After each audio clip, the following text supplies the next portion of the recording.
Le temps, une notion si familière mais si mystérieuse. Structure-t-il réellement l'univers ou est-ce une construction de notre esprit? Aujourd'hui, nous allons explorer la véritable nature du temps et répondre à la question: est-il une illusion ou une réalité? Einstein a révolutionné cette vision classique avec sa théorie de la relativité.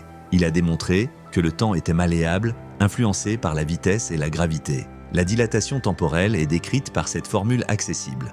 Delta t prime égale delta t sur la racine carrée de 1 moins v carré sur c carré, où v est la vitesse de l'objet et c est la vitesse de la lumière. Cette équation montre que, plus un objet va vite, plus le temps s'écoule lentement pour lui. Un autre facteur influence le temps, la gravité.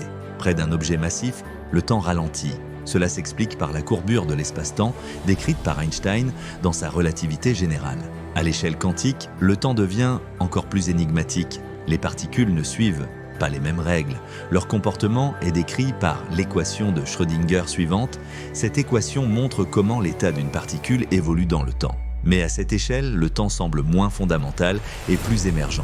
Et si le temps avait une origine et peut-être une fin, selon la cosmologie, le temps est né avec le Big Bang il y a 13,8 milliards d'années.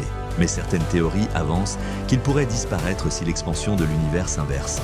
D'autres théories, comme le modèle cyclique, suggèrent que l'univers pourrait se contracter en un Big Crunch et redémarrer dans un nouveau cycle.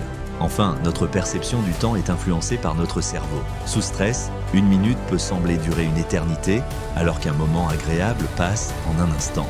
Notre perception subjective du temps ne reflète pas sa nature objective. Le temps est-il une illusion ou une réalité?